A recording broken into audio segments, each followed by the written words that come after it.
आप लोग अमर होने पर विश्वास रखते हो? और क्या होगा कि अगर कोई साइंटिस्ट एक ऐसा तरीका निकाल ले जिससे किसी को भी हमेशा के लिए अमर करा जा सके, लेकिन हाँ, उसमें एक कंडीशन ये है कि आपको हमेशा के लिए एक ही घर में कैद होकर रहना पड़ेगा। तो क्या आप ऐसी लाइफ जीना चाहोगे? आज की हमारी कहानी होने वाली है एक ऐसे ही इंसान के ऊपर जिसको इस एक्सपेरिमेंट का हिस्सा बनाया गया था। इस कहानी का कॉन्सेप्ट सच में बाकी सारी सीरीज से काफी ज्यादा अलग है। आप लोगों को भी ये कहानी पक्का पसंद आएगी, तो कहानी को पूरा देखना और मैं वादा करता हूँ कि आपको बिल्कुल भी डिसअपॉइंटमेंट फील नहीं होगा। तो कहानी की शुरुआत एक आदमी से होती है जो कि रात में अपनी गाड़ी को कहीं पर ले जा रहा था। उसको अचानक से एक गाड़ी दिखाई देती है जिसका बहुत बुरी तरह से एक्सीडेंट हो रखा था और एक्सीडेंट की वजह से उसका ड्राइवर तो मौके पर ही मारा गया था। गाड़ी के अंदर अभी एक औरत और उसका एक छोटा बच्चा था। जैसे ही वो औरत बाहर आती है तो वो डरते हुए पास में खड़े एक रोबोट को देखती है जो कि बंद पड़ा हुआ था। इसके साथ ही कहानी वहां से एक दूसरी फैमिली पर आती है जो कि अपने पुराने घर को खाली करके एक नए स्मार्ट होम में जा रहे थे और वो स्मार्ट होम दुनिया का सबसे पहला स्मार्ट होम था। उस फैमिली में 4 लोग थे, कपल समीरा और डेविड और उनके 2 बच्चे फिन और जूनो। अब जूनो जब घर के अंदर जाती है तो घर के अंदर काफी सारे टीवी लगे हुए थे और वो टीवी बाथरूम तक में मौजूद थे। घर के किचन में एक टेलीफोन भी मौजूद था जिसकी वायर को किसी ने काटा हुआ था। दूसरी तरफ फिन अभी के लिए बेसमेंट में जाता है जहाँ पर काफी बड़े बड़े सर्वर्स लगे हुए थे जो कि शायद उस स्मार्ट होम को पावर देने के लिए लगे होंगे। तब डरते हुए फिन सर्वर के स्विच की तरफ बढ़कर उसके स्विच को ऑन करता है और वहां पर कुछ भी नहीं होता। इसीलिए वो समीरा के पास ऊपर चला जाता है। वो दोनों ही घर को देखकर काफी ज्यादा खुश हो रहे थे कि तभी अचानक से उनकी नजर एक डिसमेंटल रोबोट पर पड़ती है जिसके सर्किट ही टूटे हुए थे। फिन उस रोबोट को सही करने के लिए अपने रूम में ले जाता है और समीरा साफ सफाई के काम पर ध्यान देने लगती है। थोड़ी देर बाद जूनो और फिन ने मिलकर उस रोबोट के सारे तार सही तो कर दिए थे और उसके बावजूद भी वो रोबोट चालू नहीं होता। सबको लगने लग गया था जैसे वो रोबोट कूड़े का ढेर हो।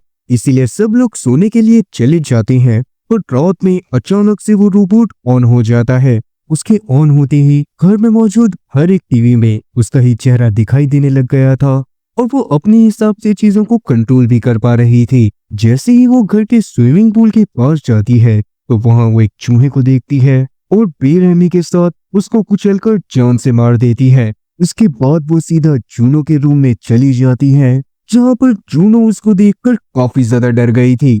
जूनो के चिल्लाने की आवाज सुनकर जब सब लोग वहां आते हैं तो वो रोबोट अपना नाम कसांड्रा बताती है। असल में कसांड्रा को इसी तरह से डिजाइन करा गया था कि वो पूरे घर की हर एक चीज को कंट्रोल कर सके और वही उस घर को स्मार्ट होम बनाया करती थी। वो एक हाउस रोबोट थी जो कि छोटे से छोटे काम को लेकर बड़े से बड़ा काम कर सकती थी। तब सब लोग कसांड्रा को देखकर बहुत ज्यादा खुश होते हैं और एक तरह से कसांड्रा उनके घर का एक नया मेंबर बन गई थी। फिर क्या था, सब लोग सोने के लिए चले जाते हैं और अगली सुबह कसांड्रा गाना गाकर सबको उठाती है। जूनो को जब वो मरा हुआ चूहा मिलता है तो वो उसको लेकर कसांड्रा के साथ गार्डन में उसकी ग्रेव बनाने चली गई थी। तब कसांड्रा वहां पर उससे झूठ भी बोलती है कि उसको तो पता ही नहीं है कि उस चूहे को किसने मारा होगा, जो सच में काफी ज्यादा खतरनाक बात है। अगर रोबोट ही झूठ बोलना सीख जाए तो सच में ये किसी भी इंसान के लिए बहुत ज्यादा घातक हो सकते हैं। चूहे को बरी करने के बाद जब तक वो लोग अंदर आते हैं तब तक कसांड्रा ने सबके लिए खाना भी बना दिया था और जूनो और फिन के स्कूलों का पहला दिन था क्योंकि वो लोग अपने पुराने स्कूलों को छोड़कर यहाँ पर ट्रांसफर लेकर आए थे। जूनो को स्कूल जाकर नए दोस्त बनाना बिल्कुल भी पसंद नहीं था, पर समीरा उसको समझाती है और डेविड फिन और जूनो को लेकर उनके स्कूल ड्रॉप करने के लिए निकल जाता है। उनके घर के पास से वो पेड़ भी मौजूद होता है जिससे टकराकर कहानी के शुरुआत में दिखाई गई गाड़ी का एक्सीडेंट हुआ था। उसी पेड़ के पास 2 ग्रेव भी बनी होती हैं, पर डेविड और बच्चे इन ग्रेव्स को नजरअंदाज करते हुए स्कूल की तरफ निकल जाते हैं। आगे जब सैम स्विमिंग पूल से स्विमिंग करके बाहर आती है तो उस समय पर कसांड्रा गार्डन में ग्रास कटिंग कर रही थी। उसकी ही बॉडी में काफी सारे टूल्स लगे हुए थे, साथ ही उसके पास हाथों का एक कलेक्शन भी था जिसमें अलग अलग तरह के टूल्स मौजूद थे ताकि वो घर के डिफरेंट टास्क को परफॉर्म कर सके। तभी अचानक से कसांड्रा का ब्लेड उस चूहे की ग्रेव पर रखे पत्थर पर लगता है और वो पत्थर उड़ता हुआ सीधा समीरा की कमर पर लगता है। देखने से तो ऐसा लग रहा था जैसे कि कसांड्रा ने ये काम जानबूझकर करा हो, पर समीरा भी इस पर ज्यादा ध्यान नहीं देती और डेविड के साथ दोपहर होते ही जूनो को लेने के लिए स्कूल में चली जाती है। रास्ते में उसने डेविड को बताया भी था कि कसांड्रा ने उसको शायद जानबूझकर हिट करा, पर डेविड उसको इस बात पर ज्यादा ध्यान न देने को बोलता है क्योंकि कसांड्रा थी तो एक रोबोट ही, तो वो जानबूझकर किसी को क्यों ही हर्ट करती। स्कूल के पहले दिन पर जूनो का एक भी दोस्त नहीं बना था, इसीलिए टीचर समीरा और डेविड को सजेस्ट करती है कि वो लोग जूनो को उसकी म्यूजिकल क्लास में भेजें, जहाँ पर जूनो आराम से अपनी उम्र के बच्चों से मिल सकती थी और साथ ही उनसे दोस्ती भी कर सकती थी। घर पर जाकर जब समीरा और डेविड उस क्लास के बारे में बात कर रहे होते हैं तो कसांड्रा उनकी बातों को सुन लेती है और वो जूनो के रूम में जाकर जूनो को भड़काना चालू कर देती है, जैसे कि समीरा को जूनो के ऊपर भरोसा ही ना हो कि जूनो अच्छा गाना गा सकती है। जूनो को ये बात सुनकर बहुत बुरा लगता है और जब सब लोग खाना खा रहे थे तो वो समीरा से इस बात पर बहसबाजी भी करती है। बहसबाजी इसने खुद करी थी और खुद ही गुस्सा होकर सोने के लिए चली गई थी, पर बेचारी माँ तो माँ होती है।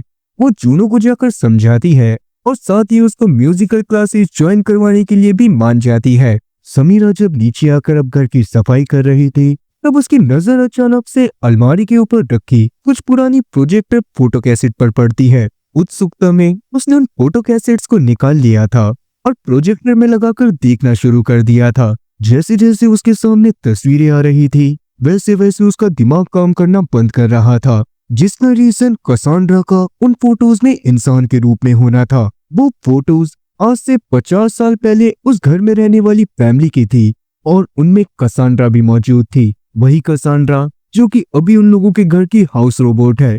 ये देखकर तो समीरा को एक तगड़ा झटका लगा था। वो इस बारे में कसांड्रा से पूछने की कोशिश तो करती है पर कसांड्रा उसको कोई जवाब नहीं देती, इसीलिए समीरा भी अब सोने के लिए चली गई थी और उसके जाते ही कसांड्रा वापस से प्रोजेक्टर को चालू करती है और आगे की फोटोज देखने लगती है। उन फोटोज में क्रिकेट नाम की एक औरत की भी फोटो थी, जिनको देखकर कसांड्रा इतना ज्यादा गुस्से में आ गई थी कि उसने प्रोजेक्टर को ही ब्लास्ट कर दिया था।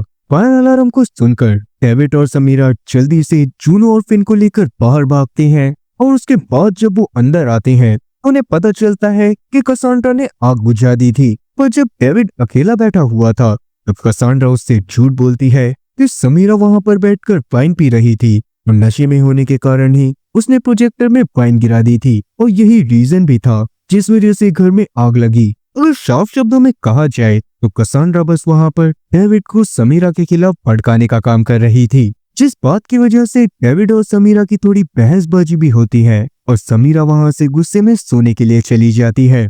इसके साथ ही कहानी वहां से 1971 में आती है, जहां पर कसांड्रा उसी घर में अपने बेटे पीटर और अपने पति हॉस्ट के साथ रहा करती थी। हॉस्ट का बिहेवियर कसांड्रा के साथ तो काफी अच्छा था और वो पीटर के ऊपर हमेशा गुस्सा करता रहता था। वो चाहता था कि पीटर एक बहुत अच्छा फुटबॉल प्लेयर बने और पीटर का तो फुटबॉल में इंटरेस्ट ही नहीं होता।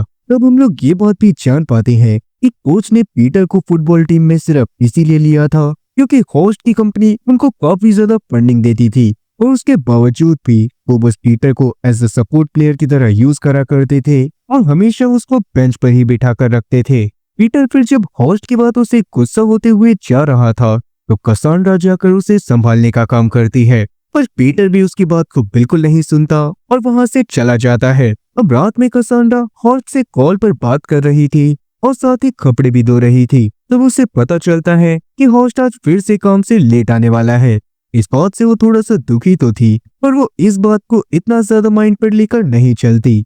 हॉस्ट की शर्ट पर एक लिपस्टिक का निशान भी था, जिसको देखकर कसांड्रा को तो एकदम दिमाग हिल जाता है और उसे लगने लगता है कि शायद हॉस्ट उसको धोखा दे रहा है। इसी बारे में सच्चाई पता करने के लिए वो जल्दी से थोड़ा सा खाना पैक करती है और हॉस्ट की कंपनी की तरफ निकल जाती है। हॉस्ट की कंपनी में उस समय पर 2 जने इंटीमेट भी हो रहे थे। उनकी आवाज सुनकर कसांड्रा को लगता है कि शायद वो हॉस्ट ही है और जब वो अंदर जाती है तो वहां पर कोई और ही था। तो कसांड्रा भागकर रिसर्च लैब वाले एरिया में चली जाती है, जहां पर काफी सारे जानवरों को बांध कर रखा गया था। असल में हॉस्ट की कंपनी मेडिकल इक्विपमेंट बनाने का काम करती थी और उतने में ही वहाँ पर होस्ट भी पहुंच जाता है। और तब उन लोगों की बातों से हम लोग जान पाते हैं कि होस्ट असल में एक ऐसी मशीन पर काम कर रहा था जो अगर बन जाती तो ना तो कभी कोई इंसान बीमार पड़ता और ना ही कभी किसी की मौत होती। कसांड्रा को ये बात जानकर खुशी तो होती है, पर सबसे ज्यादा खुश वो इस वजह से थी क्योंकि होस्ट उसको धोखा नहीं दे रहा था। अब इसके कुछ दिनों बाद हम लोग देखते हैं कि कसांड्रा होस्ट के साथ अपनी पुरानी दोस्त ब्रिगिट और उसके पति उर्गन से मिलने के लिए जाती है। वहां पर ब्रिगिट उन लोगों को बताती है कि वो प्रेग्नेंट है और कसांड्रा ये बात जानने के बाद काफी ज्यादा दुखी हो गई थी। वो बाथरूम में जाकर रो ही रही थी कि तभी वहां पर ब्रिगिट आती है और हम लोग जान पाते हैं कि कसांड्रा का कुछ समय पहले ही एक मिसकैरेज हुआ था। तो ब्रिगिट जैसे तैसे कसांड्रा को संभालती है और अपने पर्स से लिपस्टिक को निकालकर उसकी लिपस्टिक को सही करने लगती है। और कसांड्रा जैसे ही उसकी लिपस्टिक को देखती है तो वो समझ जाती है कि ये वही लिपस्टिक थी जिसके दाग उसको होस्ट की शर्ट पर मिले थे। अब इसका मतलब तो आप लोग समझ ही गए होंगे कि कसांड्रा का पति यानी कि होस्ट उसको किसी और के साथ नहीं बल्कि कसांड्रा की ही बेस्ट फ्रेंड ब्रिगिट के साथ मिलकर धोखा दे रहा था। कहानी वहां पर से प्रेजेंट में आती है जहां पर समीरा लीना नाम की एक औरत से बात कर रही थी। असल में पहले के समय पर समीरा की एक छोटी बहन कैथरीन भी हुआ करती थी जिसने हाल फिलहाल में ही सुसाइड करा था और यही रीजन था कि वो लोग अपने पुराने घर को खाली करके नए घर में आए थे। कैथरीन की दिमागी हालत पूरी तरह से सही नहीं थी और बचपन के समय पर एक बार उसने समीरा को जानबूझकर एक कबर्ड में बंद कर दिया था। उसके बाद से ही समीरा को क्लॉस्ट्रोफोबिया हो गया था और उसे स्मॉल स्पेसेस लाइक लिफ्ट वगैरह से काफी ज्यादा डर लगता था। समीरा इस बारे में लीना को बता रही थी पर उसकी बातों को कसांड्रा भी ध्यान से सुन रही होती है और जैसे ही समीरा कॉल को काटती है तो कसांड्रा उसको सब्जी निकालने के बहाने किचन में ही मौजूद एक स्मॉल स्पेस वाले रूम में बुला लेती है, जिसके बाद कसांड्रा ने उस रूम की कुंडी को बंद कर दिया था और बेचारी समीरा को पैनिक अटैक आने लग गए थे। वो जोर जोर से मदद के लिए पुकारती है पर कसांड्रा रेडियो की वॉल्यूम को तेज करती है और अपने काम में ऐसे लग जाती है जैसे कि उसे तो दुनिया जहान की परवाह ही ना हो। लेकिन अब जैसे ही डेविड घर पर आता है तो वो तुरंत ही जाकर आराम से दरवाजे को खोल देता है। समीरा उसको बताने की कोशिश कर रही थी कि कसांड्रा ने उसको रूम के अंदर बंद कर दिया था पर डेविड को तो इस बात पर भरोसा ही नहीं होता क्योंकि जब वो किचन में आया था तो किचन का दरवाजा खुला हुआ था और समीरा चाहती तो वो भी धक्का देकर दरवाजे को बड़े आराम से खोल सकती थी। समीरा को तो अब ये बात समझ आ गई थी कि कसांड्रा सच में काफी ज्यादा खतरनाक है पर बाकी सबको उसकी बात पर पूरी तरह से भरोसा नहीं होता क्योंकि उन्हें लग रहा था कि समीरा भी कैथरीन की मौत की वजह से उबर नहीं पाई है और इसीलिए उसे पैनिक अटैक आ रही है जिस वजह से ही उसने ये सब इमेजिन करा। तो वैसे समीरा बाकी सबके सामने तो शांत हो गई थी पर उसे पूरी तरह से चैन नहीं मिलता। वो जैसे ही घर से बाहर निकलती है तो सबसे पहले तो उस आदमी को कॉल करती है जिसने उनको ये घर दिलवाया था। उस आदमी ने समीरा को बता दिया था कि ये घर पहले होस्ट के नाम पर था और अब समीरा होस्ट के बारे में पता करने के लिए सिटी की लाइब्रेरी में जा रही थी। वहां पर जाकर समीरा को होस्ट, पीटर और कसांड्रा की लाइफ के बारे में पता चल जाता है कि होस्ट और पीटर की मौत एक एक्सीडेंट में हुई थी और उस समय की एक न्यूज़पेपर कटिंग भी वहां पर रखी थी जिसमें कसांड्रा का रोबोट भी साफ साफ दिखाई दे रहा था। इस बारे में जाकर समीरा डेविड को रात में बताती है और सीधा उसे उस जगह पर भी लेकर जाती है जहां पर होस्ट और पीटर की कब्र बनी हुई थी। असल में जिस साल उन लोगों की मौत हुई होती है उसके ही कुछ महीने पहले उस घर को स्मार्ट होम में बदला गया था और उसके 1 साल पहले ही असली कसांड्रा की मौत हुई थी। पर डेविड को तो अभी भी इस बात पर बिल्कुल भरोसा नहीं होता और वो समीरा को जैसे तैसे समझा बुझाकर फिर से घर में ले जाता है। समीरा तब नहाने के लिए चली गई थी। उस समय पर कसांड्रा अचानक से अपने हाथ में एक शार्प टूल लेकर आती है और समीरा को गुस्से में बोलती है कि एक बार कोई उसकी फैमिली को उससे छीन चुका है। अब से जूनो, फिन और डेविड उसकी फैमिली है, इसीलिए समीरा को वहां से निकल जाना चाहिए। यही बोलकर कसांड्रा ने समीरा को काफी ज्यादा डरा दिया था और समीरा को फिर से पैनिक अटैक आने लग गए थे। अब समीरा के चिल्लाने की आवाज सुनकर जब वहां पर सब कोई आता है तो कसांड्रा ऐसा दिखाती है जैसे कि समीरा को पैनिक अटैक आ रहे हो और वो बस उसकी मदद करने के लिए आई हो। लेकिन समीरा इतना ज्यादा डर गई थी कि उसको देखकर फिन तुरंत ही कसांड्रा को बंद कर देता है और समीरा सबको सच्चाई बताने लगती है। हालांकि समीरा की बात पर किसी को भरोसा तो नहीं था, पर उसकी हालत इतनी ज्यादा खराब थी कि ना चाहते हुए भी फिन और डेविड कसांड्रा को ऑफ करने के लिए मान गए थे। लेकिन जूनो का तो स्कूल में कोई भी दोस्त नहीं होता और कसांड्रा उसके साथ ज्यादा से ज्यादा समय बिताती थी, इसीलिए जूनो को इस बात से बिल्कुल अच्छा नहीं लगता।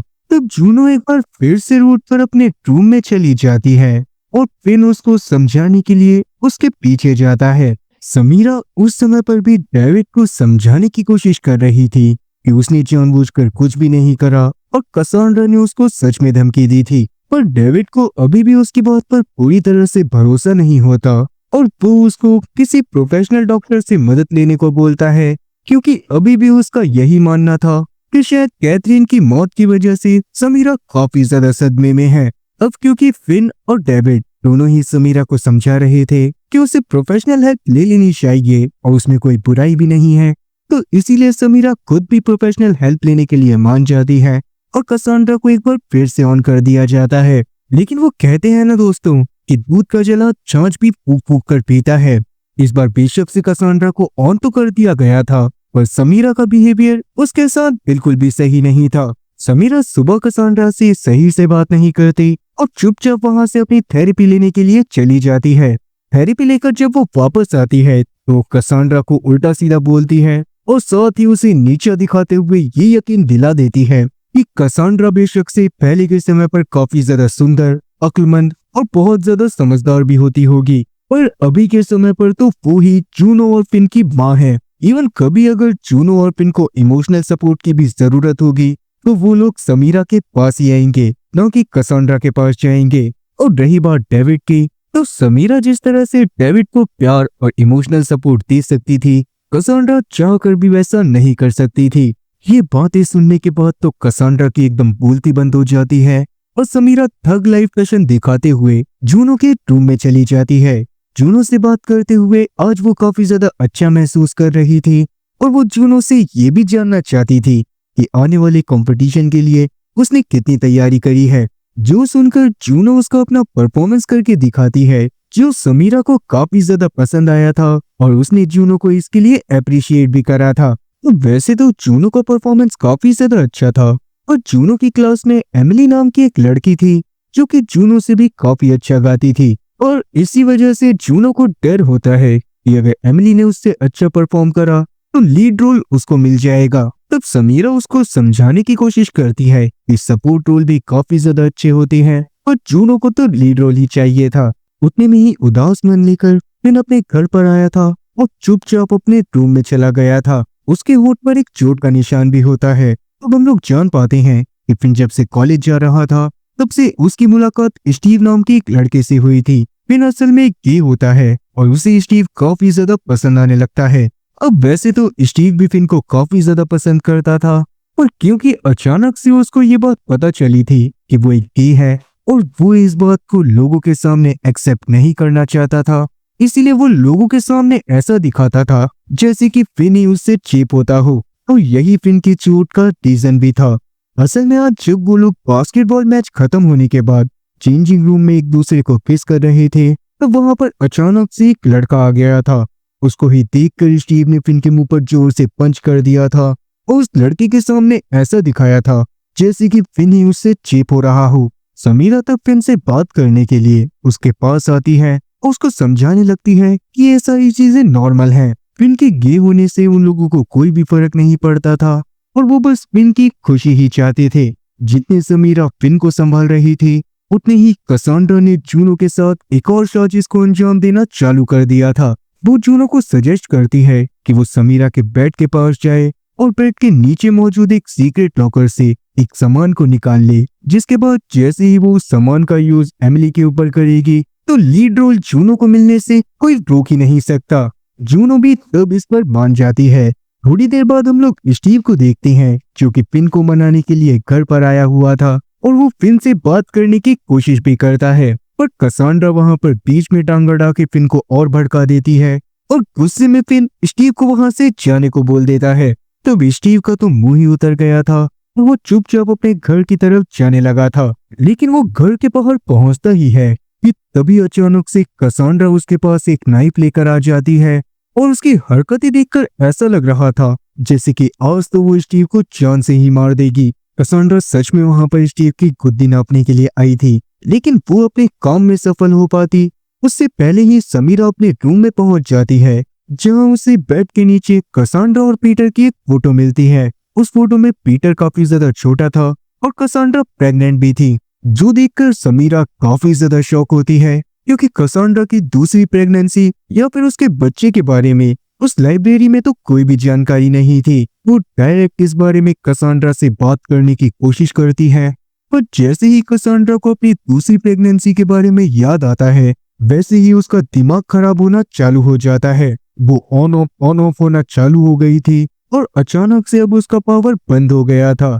थोड़ी देर बाद जब उसकी आंख खुलती है तो वो फिर से एकदम नॉर्मल बिहेव करती है और समीरा को अपनी दूसरी प्रेगनेंसी के बारे में कुछ भी नहीं बताती। अब तक स्टीव भी पिन के घर के बाहर से चला गया होता है। कहानी एक बार फिर से पास्ट में जाती है, जहां पर हम लोग देखते हैं कि हॉल्ट की सच्चाई के बारे में पता लगने के बावजूद भी कसांड्रा उसके साथ एकदम नॉर्मली बिहेव कर रही थी, क्योंकि वो नहीं चाहती थी कि किसी भी हालत में उसका घर परिवार उजड़े। वो हॉल्ट से नॉर्मली बातें करते हुए उसे पीटर का फुटबॉल मैच देखने आने को बोलती है और उस मैच के दौरान पीटर बिल्कुल भी अच्छा परफॉर्म ही नहीं करता। हॉस्ट को तो ये सब देखकर काफी ज्यादा गुस्सा आया था और वो बीच में ही मैच को छोड़कर चला गया था। पीटर को भी इससे बिल्कुल अच्छा नहीं लगता, क्योंकि एक तो वो सॉकर नहीं खेलना चाहता था और अभी अगर वो सॉकर खेल भी रहा था तो उसके पिता उसको एडमायर करने की जगह अपना गुस्सा जाहिर कर रहे थे। तब कसांड्रा पीटर को समझाने की कोशिश करती है कि वो पीटर के सॉकर ना खेलने के बारे में उसके पिता से बात करेगी, पर पीटर कसांड्रा से इस बारे में कोई बात नहीं करना चाहता था। उतने में ही वहां पर जेम्स और माइकल आ जाते हैं, जो कि पीटर की ही सोकर टीम के प्लेयर्स थे। बेशक से वो लोग मैच हार गए थे, पर वो लोग उसके बावजूद भी पार्टी करने के लिए फ्रैंक के घर जा रहे थे। वैसे तो वो लोग पीटर को भी अपने साथ आने के लिए इनवाइट करते हैं, पर पीटर इसके लिए मना कर देता है। पर कसांड्रा उनको रोकती है और पीटर को उनके साथ एंजॉय करने को भेज देती है। कसांड्रा वहां से अपने घर पर आ गई थी और रात के खाने की तैयारी करने लगी थी। रात के समय में हॉस्ट उसको कॉल करके बताता है कि आज भी वो ओवर टाइम करने वाला है, और कसांड्रा को तो पता था कि उसका ओवर टाइम कहाँ पर चलता है। उसके बावजूद भी वो ऐसे दिखाती है जैसे कि उसको तो कुछ पता ही ना हो। This is the worst feeling in the world. मतलब मेरा पर्सनली ऐसा मानना है, और आप लोगों का क्या मानना है इस बारे में कमेंट सेक्शन में जरूर बताना। और हो सके तो अपनी लाइफ से रिलेटेड कोई ऐसा किस्सा भी शेयर करना जहां पर आपको सच्चाई का पता हो और सामने वाले के सामने आपको ऐसा दिखाना पड़ गया हो जैसे कि आपको कुछ पता ही ना हो। फिर अब कहानी पर वापस आते हैं। कसांड्रा अपने काम को कर ही रही थी कि तभी अचानक से बाहर से उसे एक गाड़ी की आवाज आती है, और जब वो बाहर जाकर देखती है तो पीटर वहां पर काफी ज्यादा घायल हालत में पड़ा था।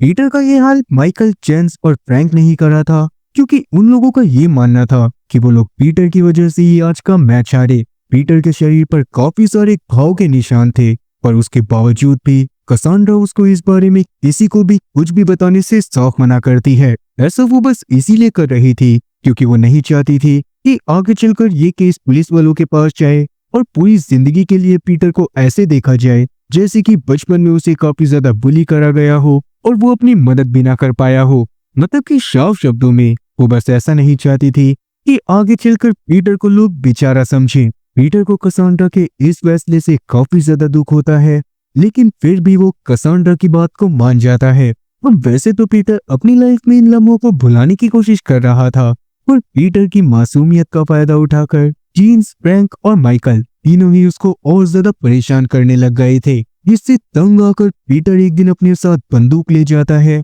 और उन तीनों की ही गुद्दी नाप देता है। खून से सने हुए कपड़ों में जब वो घर आता है तो कसांड्रा से भी यही बोलता है कि बदमाशी नहीं मित्र, असला हम भी रखते हैं। कसांड्रा तो ये बातें सुनने के बाद एकदम दंग रह गई थी।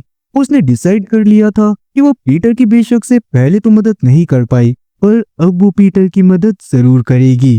वो जल्दी से पहले तो पीटर के सारे कपड़ों को बोन फायर में जला देती है और बाद में उसे नहाने को बोलकर खुद कुछ सामान लेकर उस घर की तरफ जाने लगती है जहां पर पीटर ने उन तीनों की गुद्दी नापी थी। वहां पर जाने के बाद कसांड्रा ने उन तीनों की बॉडी से सबसे पहले तो बुलेट्स को निकाल लिया था और बाद में वहां पर जेरी कैन की मदद से आग लगा दी थी। जाहिर सी बात है कि इतने पुराने समय में सीसीटीवी कैमरास तो नहीं हुआ करते थे, तो वैसे भी किसी को कसांड्रा के वहां पर होने के बारे में पता नहीं चलने वाला था और सबको बाद में यही लगता कि जेम्स, फ्रैंक और माइकल की गलती की वजह से ही घर में आग लगी और उन तीनों की ही मौत हो गई। पूरे कांड को सही से संभालने के बाद जब कसांड्रा घर पर वापस आ रही थी तो रोते हुए वो गाड़ी में जोर जोर से गाना गाने लगती है। ये सीन सच में दिल दहला देने वाला था, क्योंकि यहाँ पर कसांड्रा का असली स्ट्रगल दिखाया गया है कि वो अपने परिवार को बचाने के लिए कितनी मेहनत कर रही थी और ना तो उसका बेटा उसकी सही से सुनता था और ना ही उसका पति। कहानी वहां से प्रेजेंट में अगले दिन पर आती है। जूनो के स्कूल में ऑडिशन चल रहे थे और एमिली ने एक धमाकेदार परफॉर्मेंस दिया था। जूनो की जब बारी आती है तो वो स्टेज पर चढ़ के अपने बैग में से सबसे पहले तो उस सामान को निकालती है जो कसांड्रा ने उससे एमिली पर यूज करने को कहा था। कसांड्रा ने असल में जूनो को एक गन ले जाकर एमिली को ठोकने का प्लान बताया था। जूनो तो बच्ची थी, उसके अंदर तो दिमाग ही नहीं था, इसीलिए वो गन को एमिली की तरफ पॉइंट करके चला देती है। अब एमिली इसमें बच गई या फिर उसका काम तमाम हो गया, वो हमें पता तो नहीं चलता। और कहानी जाती है पास्ट में। ये वो समय था जब डेविड समीरा और अपने दोनों बच्चों के साथ अपने पुराने वाले घर में रहा करता था। उस समय पर समीरा की छोटी बहन यानी कि कैथरीन भी उनके साथ मौजूद होती है और वो मेंटली थोड़ा सा डिस्टर्ब थी, जिस कारण ही वो कभी कभी तो नॉर्मली बिहेव करा करती थी पर कभी कभार वो काफी ज्यादा वाइल्ड हो जाती थी। उसी वाइल्डनेस के चलते एक दिन वो सीजर से जूनो को हर्ट कर देती है और डेविड को इस बात से काफी ज्यादा गुस्सा आता है। वो समीरा से इस बात पर लड़ रहा था कि वो कैथरीन को अपने साथ नहीं रखेगा, पर समीरा कैथरीन को ऐसे ही कहीं पर नहीं छोड़ना चाहती थी और साथ ही वो ये भी नहीं चाहती थी कि कैथरीन पागलों की तरह असाइलम में अपना समय बिताए। इसीलिए वो डेविड से इस बात पर लड़ती भी है, पर कैथरीन ने ये सारी बातें सुन ली थी और वो खुद भी नहीं चाहती थी कि उसकी वजह से परिवार के किसी भी इंसान को नुकसान पहुंचे। इसीलिए वो उसी रात किचन में जाती है और अपनी लाइफ को खत्म कर लेती है, जिसके बाद से ही समीरा, जूनो और फिन तीनों ही काफी ज्यादा टूट गए थे और यही उनके पुराने घर को खाली करने का मेन रीजन भी था। तो प्रेजेंट टाइम पर हम लोग देखते हैं कि किस्मत से जूनो ने जो गोली चलाई थी वो पास की दीवार पर जाकर लगी थी और सभी पेरेंट्स इससे इतना ज्यादा डर गए थे कि उन्होंने डिसाइड कर लिया था कि वो लोग जूनो को स्कूल से निकलवा देंगे। तब समीरा बात को संभालते हुए उन्हें समझाती है कि अगर जूनो को स्कूल से निकाल दिया जाएगा तो वो पूरी तरह से टूट जाएगी और आसपास कोई दूसरा स्कूल भी नहीं था जहां पर जूनो का एडमिशन कराया जा सके। इवन समीरा कैथरीन के बारे में भी वहीं पर रिवील करती है और साथ ही सबको ये भी बताती है कि जब कैथरीन की मौत हुई थी तो सबसे पहले उसकी डेड बॉडी को जूनो ने देखा था। इसीलिए अगर जूनो को भी स्कूल से निकाल दिया जाता तो वो सब चीजों का जिम्मेदार खुद को मानने लगती और अब इसीलिए सारे लोग जूनो को स्कूल में रखने के लिए तो मान जाते हैं, पर ज्यादातर लोगों ने अपने बच्चों को सलाह दे दी थी कि वो लोग जूनो से जितना हो सके उतना ज्यादा दूर रहें। उसके बाद जब समीरा घर पर आती है तो वो ये बात तो समझ जाती है कि कसांड्रा ने ही जूनो से ये सारी चीजें करवाई होंगी। वो इस बारे में जूनो से बात करने की भी कोशिश करती है, पर जूनो ने कसांड्रा से प्रॉमिस करा था कि वो उसके सीक्रेट के बारे में किसी को भी नहीं बताएगी। इसलिए समीरा के लाख झंझोड़ने के बावजूद भी जूनो उसको कुछ भी नहीं बताती और बस जोर जोर से रोने लगती है, जो देखकर कसांड्रा ने डेविड के पास कंप्लेन कर दी थी कि शायद फिर से समीरा अपनी हालत की वजह से जूनो को परेशान कर रही है और जूनो की पिटाई भी हो सकती है। डेविड तब भागता हुआ जूनो को संभालता है और समीरा से ही लड़ाई करने लगता है, क्योंकि ना तो उसे कसांड्रा के ऊपर शक था और ना ही किसी के दिमाग में ये आ रहा था कि एक छोटी सी हाउस फ्रेंडली रोबोट ऐसे सब काम कर सकती है। अब उन दोनों की लड़ाई को होता हुआ देखकर कसांड्रा एक और चाल चलती है। सबसे पहले वो उनके सामने ऐसा दिखाती है जैसे कि समीरा और डेविड की वजह से उसे काफी ज्यादा बुरा लगा हो और बाद में वो खुद को ही ऑफ करने का डिसाइड करती है। उसने अगले ही पल अपना कनेक्शन हटा लिया था, जिससे जूनो, डेविड और फिन को काफी ज्यादा बुरा लगता है और समीरा इससे बहुत ज्यादा खुश थी। और समीरा को अभी भी पूरी तरह से भरोसा नहीं था कि कसांड्रा बंद हो गई है, इसलिए वो बेसमेंट में जाकर उसके ऑन ऑफ स्विच को ही उखाड़ देती है और साथ ही वहाँ की वायर्स को भी काट देती है, जिसके साथ ही कहानी अब वहाँ से 1964 के समय पर आ गई थी। उस समय पर पीटर थोड़ा सा छोटा था और उसको आइस स्केटिंग देखना काफी ज्यादा पसंद था। पर होस्ट के हिसाब से आइस स्केटिंग ज्यादातर लड़कियों को पसंद होता था, इसीलिए वो हमेशा से चाहता था कि पीटर फुटबॉल वगैरह देखे। हालांकि वैसे तो उनका परिवार काफी ज्यादा खुश था, पर फिर भी वो पीटर को मर्दाना चीजों में ज्यादा रखने की कोशिश करता था और कसांड्रा से भी उसकी लड़कियों वाली विशेष को पूरा करने के लिए मना करता था।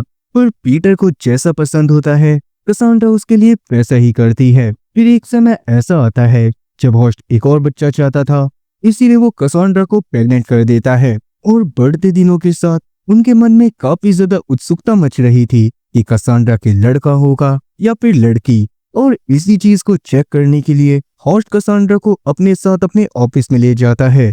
वहां पर उन्होंने वेक्टर अल्ट्रासाउंड का एक डिवाइस बनाया था जो कि बच्चों के जेंडर को जानने में किसी भी इंसान की मदद कर सकता था। तो जब होस्ट का असिस्टेंट पेलहम कसांड्रा के ऊपर उस मशीन का यूज करता है तो कसांड्रा को काफी ज्यादा दर्द होने लगता है और उसकी काफी सारी वेन्स भी दिखने लग गई थी। कसांड्रा ने वैसे तो उस मशीन को अपने से दूर कर दिया था, पर तब तक होस्ट को पता चल जाता है कि कसांड्रा के पेट में एक लड़की है। उस लड़की का नाम होस्ट अपनी माँ के नाम पर मार्गरेट रखने वाला था और उसने ये भी सोचा हुआ था कि अगर उसके लड़का होता तो वो उसका नाम थॉमस रखता। अब कुछ दिन और बीत जाते हैं और कसांड्रा की डिलीवरी का भी टाइम आ जाता है। पर जिस दिन कसांड्रा की डिलीवरी होनी थी उस दिन बाहर बहुत ज्यादा तूफान आ रहा था और जब होस्ट कसांड्रा को हॉस्पिटल ले जाने की कोशिश करता है तो रास्ते में एक पेड़ पड़ा होता है, जिस वजह से उन्हें घर पर वापस आना पड़ता है। होस्ट तब बाथटब में ही कसांड्रा की डिलीवरी करवाने की कोशिश कर रहा था। उस दौरान कसांड्रा ने एक लड़की को जन्म दिया था जो कि काफी ज्यादा अजीब लग रही थी और ऐसा लग रहा था जैसे कि वो कोई मॉन्स्टर हो। होस्ट उसको देखकर इतना ज्यादा डर गया था कि वो उस लड़की को जान से मारना चाहता था, पर तब कसांड्रा उसको रोकती है और वो लोग डिसाइड करते हैं कि वो इस लड़की को दुनिया वालों के सामने कभी भी नहीं लाएंगे, जिसका रीजन शायद आप लोग समझ ही गए होंगे। क्योंकि अगर लोगों के सामने ऐसी कोई भी चीज आती है जो कि दूसरों से अलग है तो वो लोग उसको काफी ज्यादा क्रिटिसाइज करने लगते हैं। कि जूनो का स्कूल में कोई भी दोस्त ना होने की वजह से जूनो काफी ज्यादा अकेला फील करने लग गई थी। तब समीरा थोड़ा सा दिमाग लगाती है और डेविड के पॉपुलर होने का फायदा उठाती है।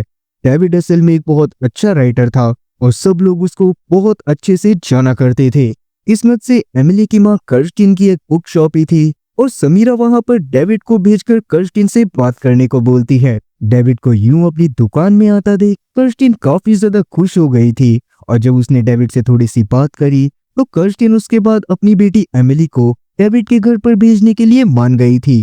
फिर जब एमिली घर पर आई थी तो उस समय पर डेविड कर्स्टिन के साथ कुछ बात करने के लिए बाहर चला गया था।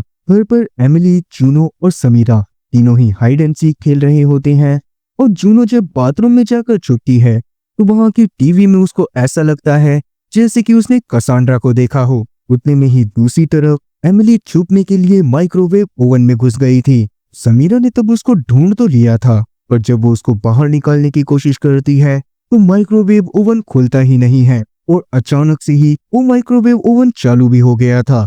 ये सारी चीजें कसांड्रा कर रही थी, पर इसके बारे में किसी को कोई भी अंदाजा नहीं होता। और जब समीरा एमिली को टाइम पर माइक्रोवेव ओवन से बाहर नहीं निकाल पाती तो एमिली को 2nd डिग्री बर्न हो जाता है और साथ ही समीरा को उसके मेंटल स्टेट को सही कराने की वार्निंग भी दे दी जाती है। इस वजह से अब समीरा को भी लगने लग गया था कि शायद उसने ही माइक्रोवेव ओवन को धोखे से चालू कर दिया होगा और अपनी टेंशन्स की वजह से और मेंटल प्रेशर की वजह से उसे ऐसा लग रहा होगा जैसे कि वो एमिली को बचाने की पूरी कोशिश कर रही थी और इसीलिए वो दिल पर पत्थर रखकर असाइलम में जाने का डिसाइड करती है और अपनी फैमिली को छोड़कर असाइलम में जाकर भर्ती हो जाती है। लेकिन उसको छोड़कर उसकी फैमिली अपने घर पर ही आई थी कि तभी कसांड्रा अपना असली रूप दिखाना चालू कर देती है। उसने डेविड, पिन, जूनो इन तीनों को ही अपने फैमिली का हिस्सा बता दिया था और साथ ही वो उनको घर से बाहर भी नहीं जाने दे रही थी।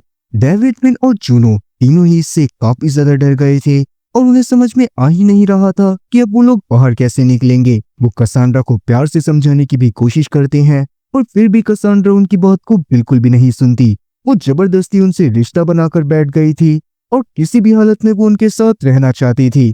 तो वो अपने बारे में बताना चालू करती है और कहानी वहां से पास्ट में जाती है। 1972 के समय में अचानक से एक दिन कसांड्रा की तबीयत बिगड़ गई थी और वो होस्ट के साथ हॉस्पिटल गई थी। फिर हॉस्पिटल में उसके टेस्ट होने के बाद डॉक्टर ने उसको बताया था कि उसको कैंसर हो गया है और उसको कैंसर सिर्फ इसी वजह से हुआ था क्योंकि वो पहले के समय पर वेक्टर अल्ट्रासाउंड के रेडिएशन में आई थी। वो कैंसर असल में उसकी पूरी बॉडी में फैल चुका था और उसको बचाने का कोई भी रास्ता नहीं था। इस वजह से वैसे तो कसांड्रा होस्ट के ऊपर काफी ज्यादा गुस्सा कर रही थी और होस्ट अपनी हरकतों की वजह से शर्मिंदा भी था क्योंकि कसांड्रा ने उसके सामने ये रिवील कर दिया था कि वो ब्रिगिट और होस्ट के चक्कर के बारे में सब कुछ जानती है। पीटर को भी जब इस बारे में पता चलता है कि कसांड्रा की हालत इतनी ज्यादा बिगड़ गई है तो वो काफी ज्यादा परेशान होता है।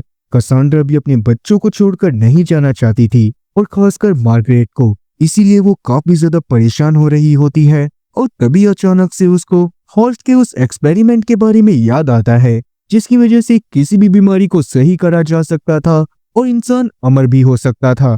कसांड्रा चाहती थी कि होस्ट उसके ऊपर ही अपने एक्सपेरिमेंट को परफॉर्म करे, लेकिन होस्ट ने आज तक अपने उस एक्सपेरिमेंट को सिर्फ जानवरों के ऊपर परफॉर्म करा था, पर उस एक्सपेरिमेंट को परफॉर्म करने के लिए उसे इंसानों को यूज करने की परमिशन नहीं मिली थी, जिसका रीजन साफ सा था कि उस एक्सपेरिमेंट के दौरान जब इंसान की चेतना को उसकी बॉडी से निकाला जाता था तब उस इंसान की मौत हो जाती थी। उस एक्सपेरिमेंट के दौरान किसी भी इंसान की चेतना को उसकी बॉडी से निकालकर एक हार्ड ड्राइव में स्टोर कर दिया जाता था और उसके बाद वो इंसान एक टीन के डब्बे के अलावा कुछ भी नहीं रह जाता था। उसके अंदर इंसानी इमोशंस तो होते थे, पर एक 1974 का रोबोट आप समझ ही सकते हो कि कितने ज्यादा इमोशंस को शो कर पाएगा। खैर अभी के लिए होस्ट कसांड्रा को ऐसा करवाने से मना तो करता है, पर क्योंकि कसांड्रा के पास कोई और रास्ता नहीं था इसीलिए वो उस एक्सपेरिमेंट में ह्यूमन सब्जेक्ट बनने के लिए तैयार हो जाती है।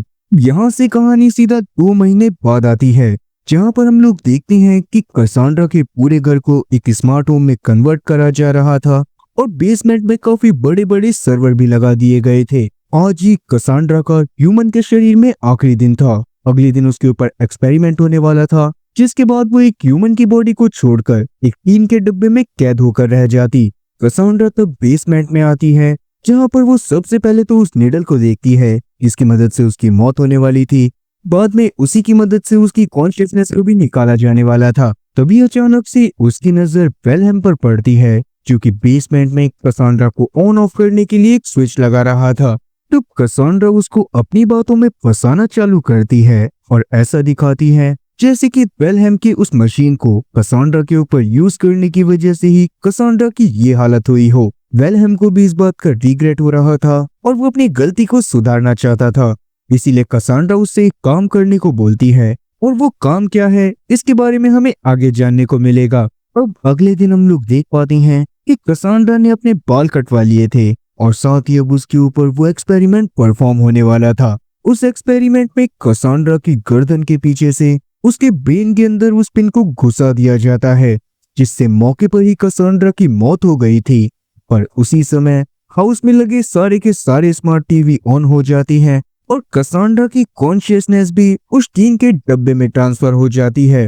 होस्ट को तो अपने एक्सपेरिमेंट को सफल देखकर काफी ज्यादा अच्छा लग रहा था, पर पीटर अपनी माँ के रोबोट बन जाने से बिल्कुल खुश नहीं होता और वो कसांड्रा से ज्यादा घुलना मिलना बिल्कुल बंद कर देता है। पीटर के हिसाब से तो जिस वक्त उसकी माँ की कॉन्शियसनेस को उस रोबोट के अंदर डाला गया था उसी पल से उसके लिए उसकी माँ मर गई थी। अब कुछ दिनों तक तो सब कुछ बहुत अच्छा चलता है, पर पीटर को कसांड्रा का ये वाला रूप अभी भी पसंद नहीं था।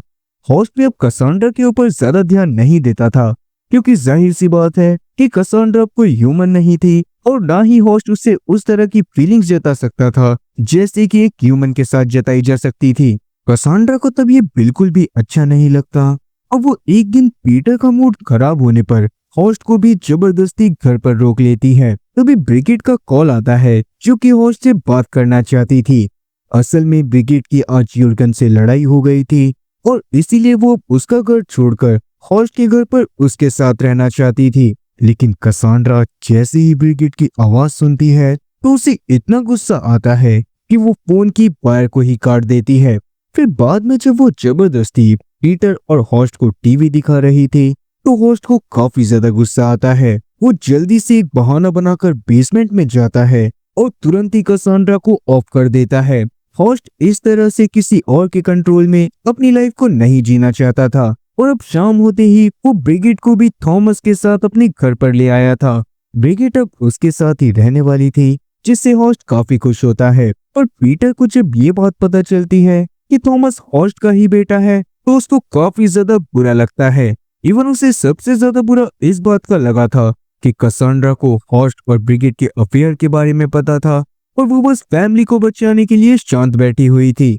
आगे हॉस्ट ब्रिगिट के पास किचन में चला गया था और ऊपर वाले रूम में हम लोग कसांड्रा को ऑन होते हुए देखते हैं। कसांड्रा को ब्रिगिट और थॉमस के आने से इतना ज्यादा गुस्सा आ रहा था कि अब वो थॉमस को सीढ़ियों से नीचे फेंकने वाली थी। अब आप लोग सोच रहे होंगे कि कसांड्रा को ऑफ करने के बाद वो फिर से ऑन कैसे हो गई। इसका जवाब हमें पास्ट के एक सीन से मिलता है, जहां पर हम लोग देखते हैं कि कसांड्रा वेलहेम के पास जब गई थी तब उसने वेलहेम से यही काम करवाया था कि जो भी बटन कसांड्रा को ऑन ऑफ करने के लिए लगाया जाए वो बस नाम का बटन हो। कसांड्रा के पास खुद को ऑन ऑफ करने का पूरा कंट्रोल हो और वो जब चाहे तब वो ऑन हो सके। वेलहेम भी इस पर मान गया था क्योंकि कसांड्रा ने तो उससे बात ही ऐसे करी थी, जिससे कि वेलहेम को सारी गलती उसकी ही लगे। फिर अब कसांड्रा के ऑन होने के बाद हम लोग देखते हैं कि वो थॉमस को सीढ़ियों से फेंकने वाली थी और पीटर ने थॉमस को बचा लिया था। वहीं ब्रिगिट जब किचन में ओवन के पास जाती है तो अचानक से उसका नेकलेस ओवन के गेट में फंस जाता है और कसांड्रा ओवन के गेट से ब्रिगिट को पीट पीट कर उसका चेहरा बिगाड़ देती है। तो हॉस्ट सबसे पहले तो ब्रिगिट की जान को बचाता है और जैसे तैसे सभी लोगों को गाड़ी में बिठाकर वहां से भागने की कोशिश करने लगता है। कसांड्रा तब जोर से चिल्लाते हुए बोलती है कि तुम लोगों ने वादा करा था और तुम लोग ऐसे यहाँ से नहीं जा सकते। उसके बावजूद भी हॉस्ट अपनी गाड़ी को नहीं रोकता और गाड़ी को भगाता चला जाता है। पीटर को ये सब अच्छा तो नहीं लग रहा होता, क्योंकि सच में उन लोगों ने कसांड्रा से वादा करा था कि वो उसको भी अपने साथ लेकर जाएंगे, और उसके बावजूद हॉस्ट को ये लगता था कि वो लोग उसको संभाल नहीं सकते।